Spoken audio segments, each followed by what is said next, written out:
Ndị be anyị ekenekwanụ m unu. Asị m ka ụbọchị nke taa mara na anyị mma. Asị m ka nke onye chikwara ya zelu. Dịka o si dị ife a bụ Eastern News 24 bụ ebe anyị si were wetara ya bụ nnukwu ozi dị oke mkpa. One bụ gbasata maka nnwere onwe ndị Igbo na-azọ ana gbasata maka ife na-eme na obodo a bụ Naịjirịa. Dịka o si dị ife nwanne anyị kwuru maka Maazị Nnamdi Kanu bụ the leader of indigenous people of Biafra. O kwuru okwu a na press conference emelu ajụgasịrị efe dị iche iche.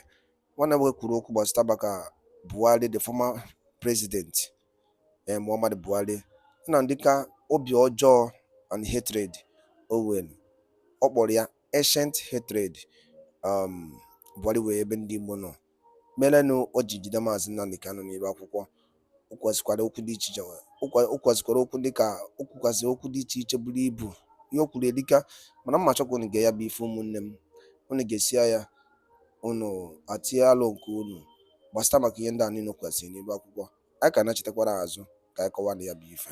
All right, over to you. Could bring some sort of peace to the southeast. I don't know if there's been an outcome because the Attorney General is supposed to send a report to the President. I don't know if you have a feedback from that.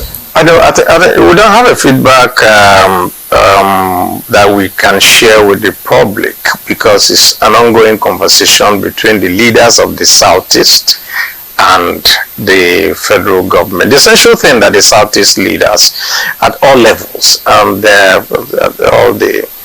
both the clergy, the politicians, the traditional, and all that, everybody knows at this moment that a legitimate concern or a legitimate agitation by those who are seeking for their rights within the country of Nigeria has been hijacked by those criminals and all those type of undesirables, and all that they have done is to impose mayhem on the Southeast.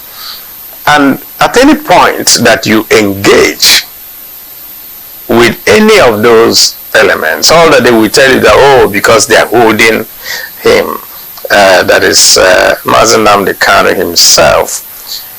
And despite the fact that Maazị Nnamdi Kanu himself has said, I never authorized the sit at home, it should stop, nobody should kill anybody from the Southeast, yet this continues to go on. So we now know that the criminals are, hinging their peg on his incarceration to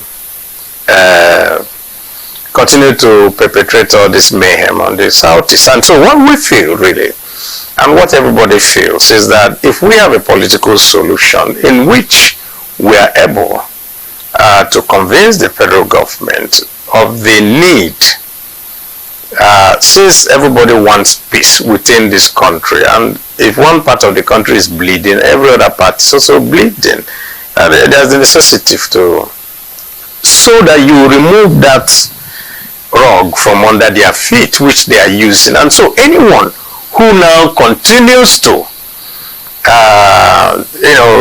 murder people, do all manners of things, and then you now know that that's nothing but they are no longer going to use the flag of an agitation to cover it.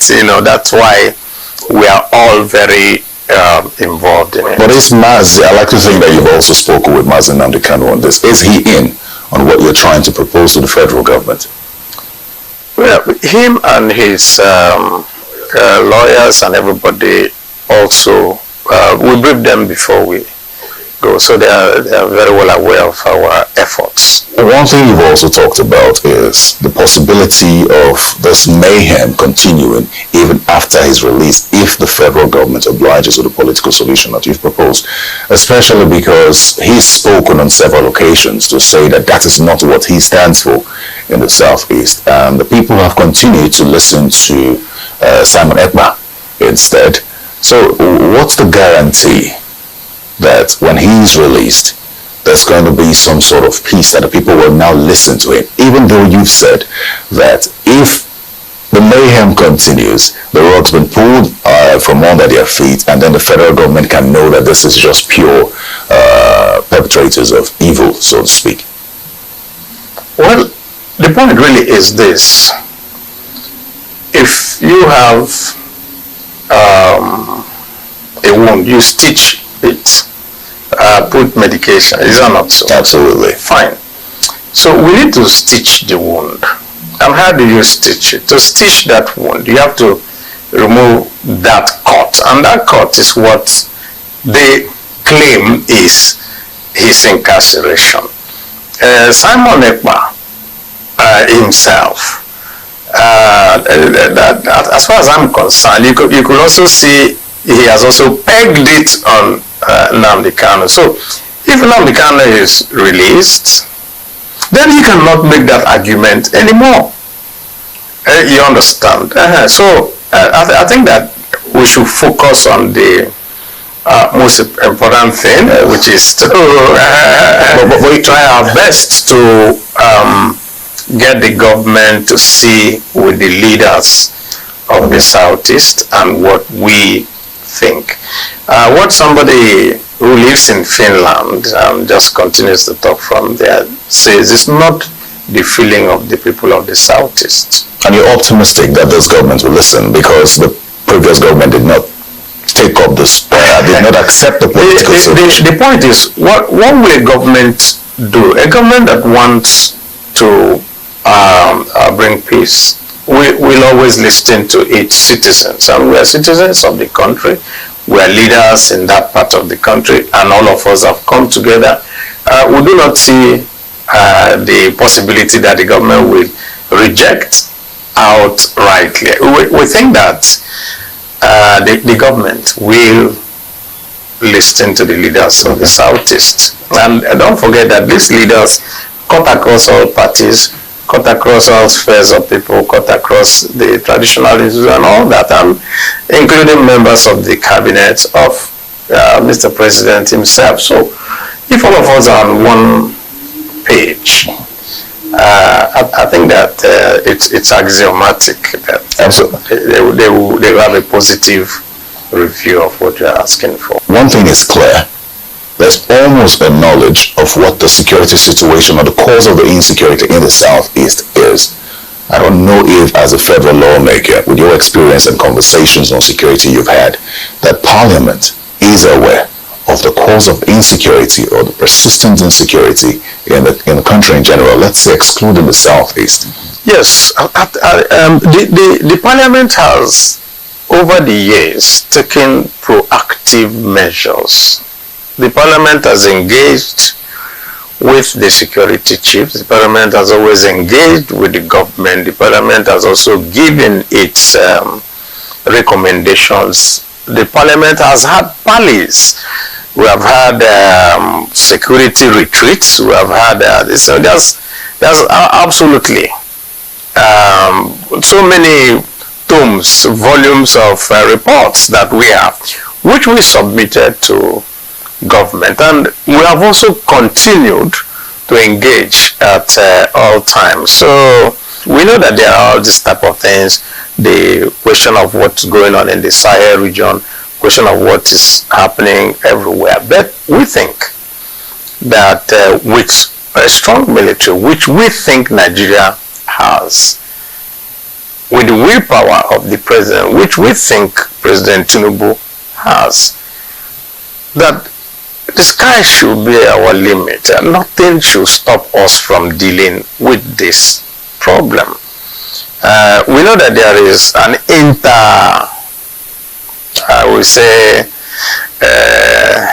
an intermeshing of religious, ethnic, tribal, and all manners of things included there. But then, one thing I've always known is that everybody knows who is clear-eyed and straightforward about what needs to be done, and that should just be followed. Now that you bring up religious and tribal meshings, as you put them, it takes me to the bill, the open grazing bill, the ban on open grazing bill, which has still second reading in the Senate. And you would know better, I'd like to think, because it's in place in Abia State.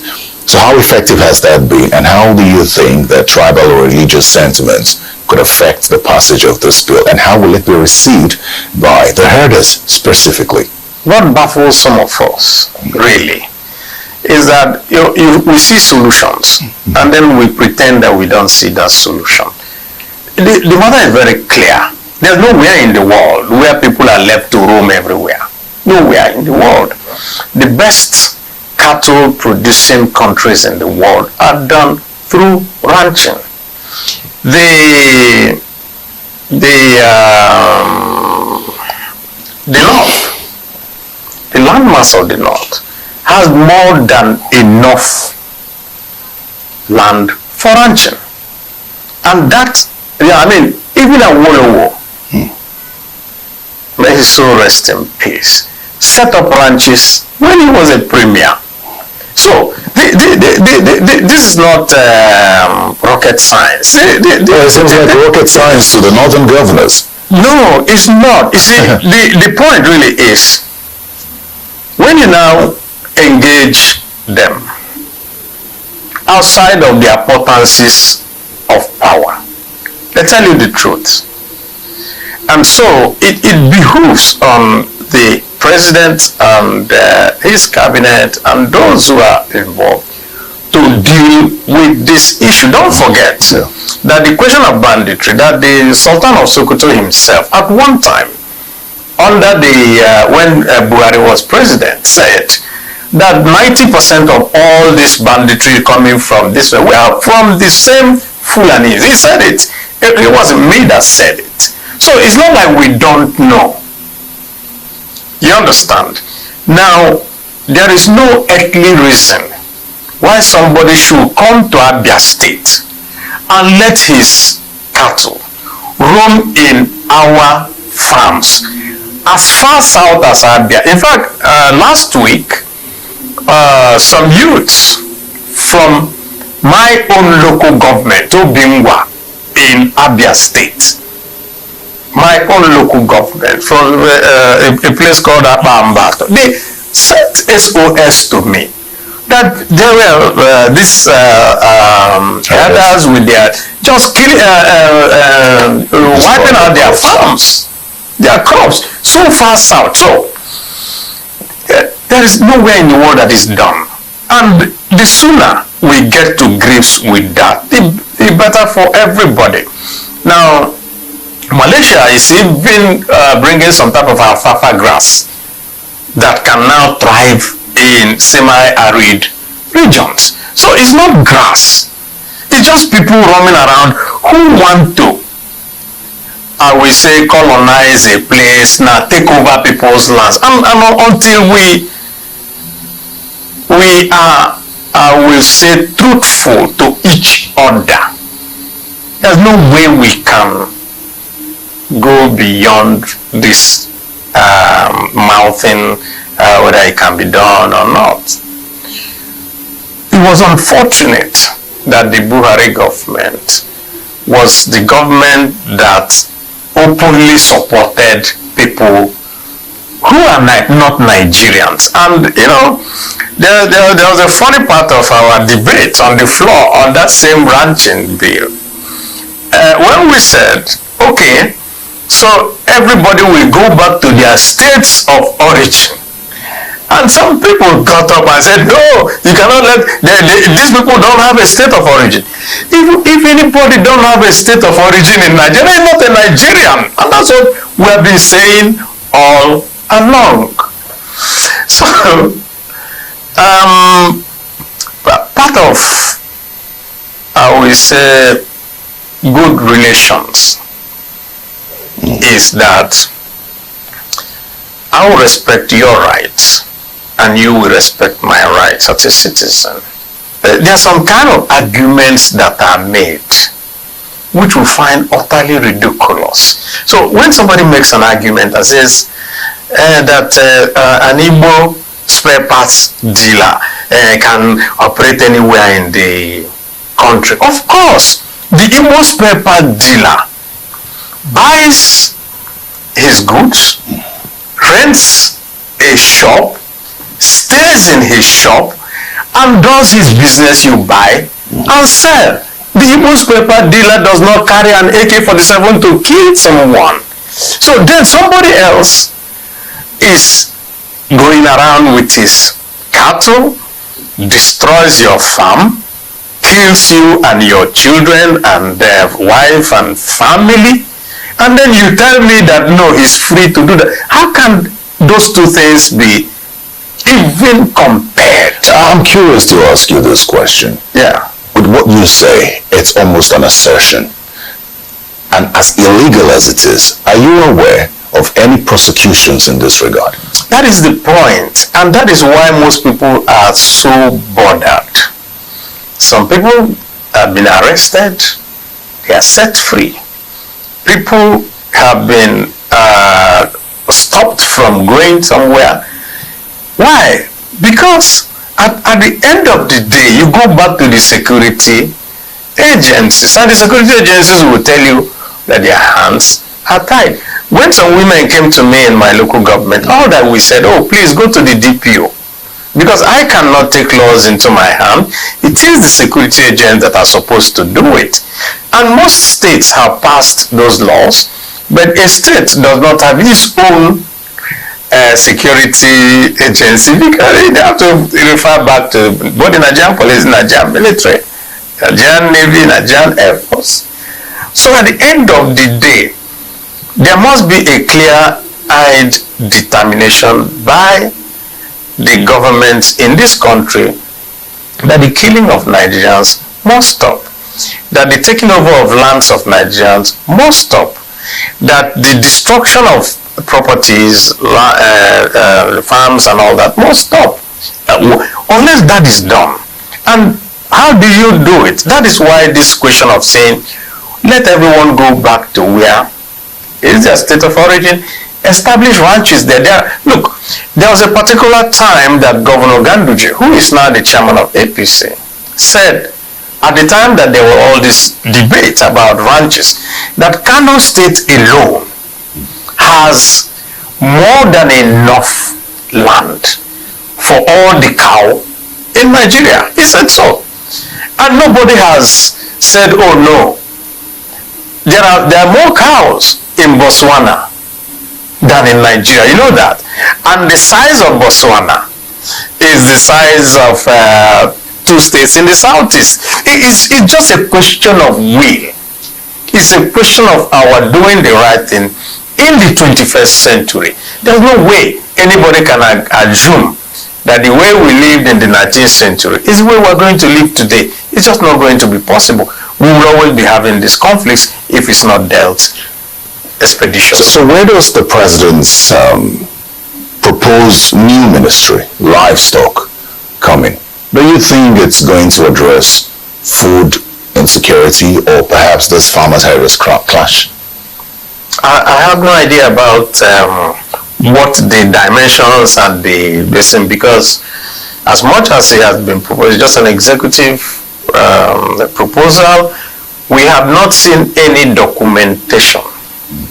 None of us in the National Assembly, if he has come, I haven't seen it yet, to say these are the things that the livestock ministry will do, these are their terms of reference, these are the areas that it will have to deal with. So until I see that, I am not at liberty to comment. It is the prerogative of the president to create a ministry. What the Constitution says is that you must have at least one minister from a state. And of course, that is why we also, some of us from the Southeast, we say that these are the things that also are bringing up all this sense of alienation from the people of the Southeast. So you have, at the moment now, 50 ministries.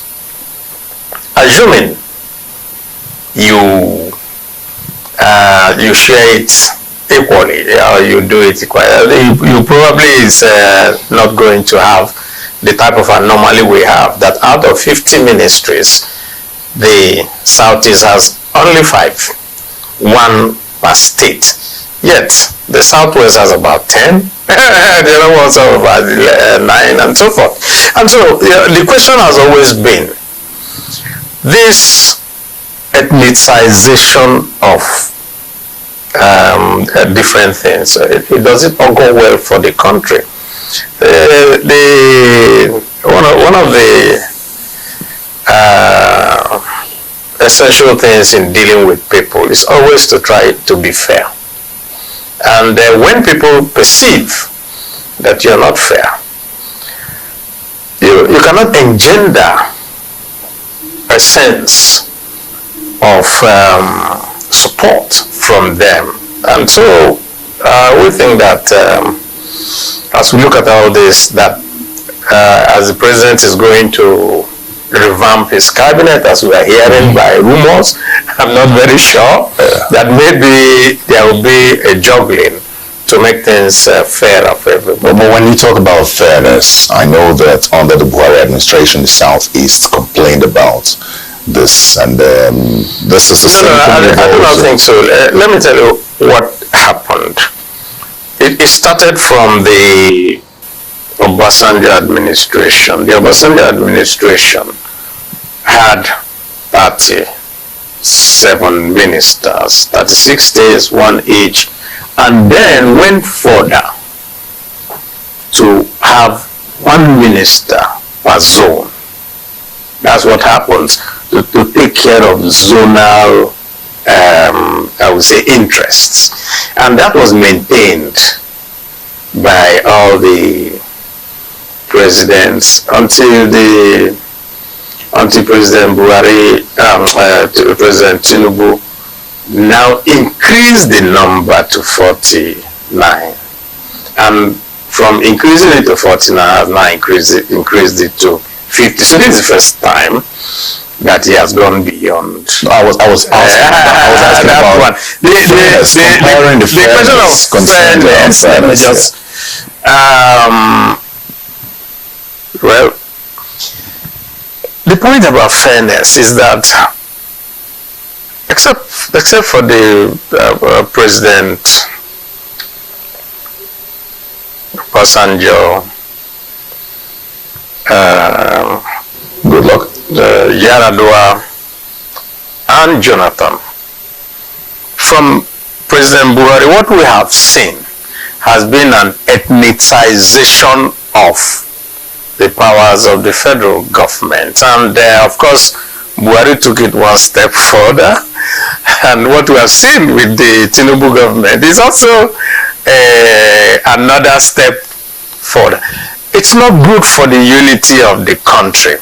If you now say that whenever anybody that comes from any state, any place comes into office, the first thing he will do is to appropriate everything to his area. So what are you telling the rest of the people?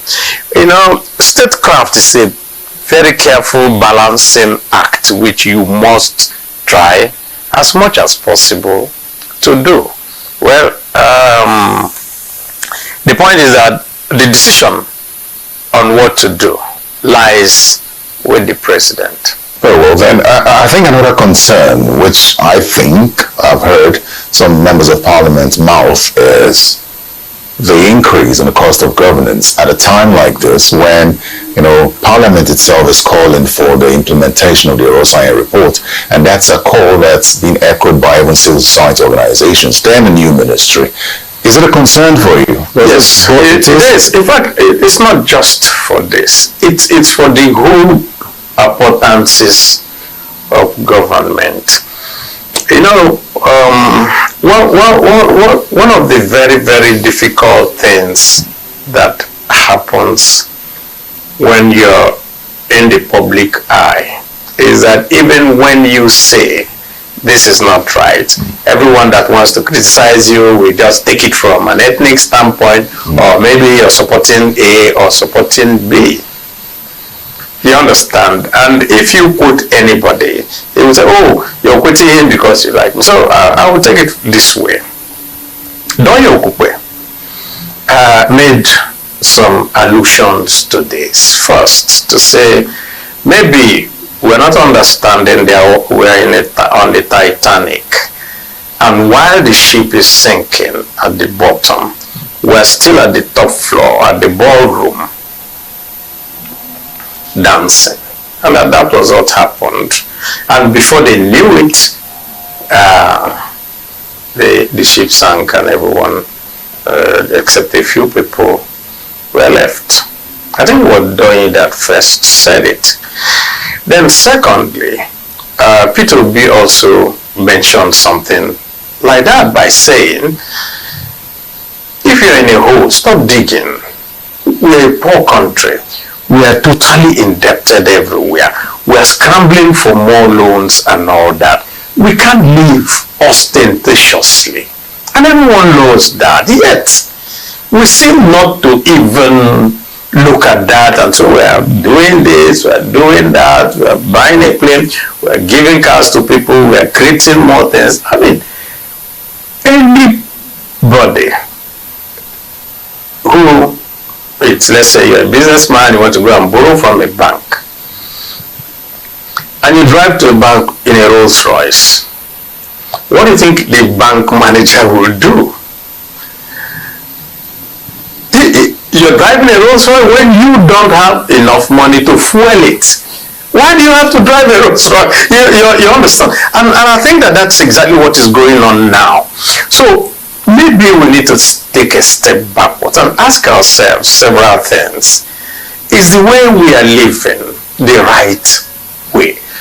What is going on today? Is that the best way for us? The unfortunate thing that we have today in Nigeria is that even well-intentioned criticisms that are meant to guide us aright, that are meant to take our ship away from the rock that is in front of us, are dismissed as partisan politics, and then that is very disheartening. Mr. Bish, that's a concern for some, drawing from what you've said. And I also know that the Senate debated the rising food costs in the country. And if you see the rising cost of living in the country, people now begin to turn to Kenya to say, it's Nigeria. As the political class, as the federal government, not learning anything from what's happening in Kenya. Well, the unfortunate thing is that we seem not to learn from history. It's not just that it happened here under NSAS, and it can happen again, and we continue to say it. But those of us who say it, I say, don't mind them, is opposition. What do we expect them to say? But I'm also using this opportunity to plead with the federal government. We need to reverse the way we are going. We just seem to act as if there is no problem. Whereas, we can walk on the street. Everyone is suffering in a way or the other. And those of us who have access to our people, because our people have access to us, we see it on a daily basis. The pressures are mounting, and it will explode one day. There's absolutely no way you can continue to keep a people down. And the best way is for the government to listen to the people. As we look towards some of these adjustments that need to be made to positively affect lives, there are concerns regarding the constitutional amendment process that is ongoing in National Assembly now, and questions around how important some of these amendments are. I'd like to start off with the state creation bills that are before the National Assembly. I'd like to get your thoughts specifically if the timing for state creation at this point is pertinent enough. Well, the point really is this. What do the people want? Part of what those of us, some of us who are supposed to be in privileged position, is what do the people really want? Do they want? If they want more states, then we should find a way of giving it to them. If it is not feasible at this time, then you should also come out and say, for this reason, A, B, C, D, So does the creation of new states stretch the resources of the country? Obviously, it's going to stretch the resources, but then management of your resources is the problem. I don't think, let's just put it, do we really need everyone, let me just put it, that is in the national and state and all that, do we really need all these vehicles? Ask yourself, do we need new houses, this, that? Do we need new jets that we are buying? Do we need a yacht? You know that we just have to sit out and ask ourselves. You know, I continue to watch the Kenya situation and look at what the president did. Seeing the way his own people have said, no, we don't want all this. So he, on his own, scrapped all these things, and even is in the process of rejigging and revamping his cabinet. But what I'm saying is this: the Constitution of Nigeria does not recognize the office of the wife of the president. It's not in the Constitution, or office of the wife of governor. Yet we need appropriation for it. This is illegal. We're not supposed to make appropriation for an office that does not exist. So we do these things, and we just do them with some casual business. Hearing this from a federal lawmaker, yeah, whose responsibility it is to check these excesses, yeah, would be quite concerning for some persons. Precisely. Is the National Assembly handicapped in this? Well, the point really is that National Assembly operates by votes, and so I can make my own contribution and say this is unnecessary, and if people vote and say that's what they want, you understand, it passes. So at the end of the day, that's why I say that it's a collective responsibility for all of us. As a president, should you bring an appropriation for an office which the Constitution does not recognize, you start from there before you now come to say whether the National Assembly approved or didn't approve. You may not get what you want in a democracy, because, like they say, the minority will have their say, but the majority will have their way. Unanugonu ka ya bụ ife si wee gbata wee kwuru, unanugonu ya bụ ife na-akpọtụ, unanugonu ya bụ ife na-ada.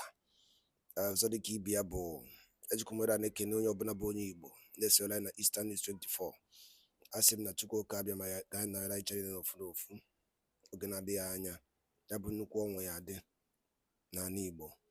Ise ka efi were ikwu gbasata maka ya bụ ife ịnụrụ n'ime akwụkwọ n'ụbọchị nke taa, n'ụdị nke gị, gịnị ka i were ikwu, kabarụ ka ị drọpụla ya on the comment section below. Chetakwa na ya bụ Eastern News 24 bụ ebe anyị si wee na-ewutere ya bụ nnukwu ozi dị oke mkpa gbasatara maka ihe na-eme na obodo anyị nọ n'ime ya, na gbasatara maka nnwere onwe ndị Igbo na-azọ. Asọ ọnụrụ si mee gịnị ya ka ọrụ nwanne ya, ọ gwara ka ọ hapụ n'ọnụ. Danụ niile na ụmụnne m, ka emesịa.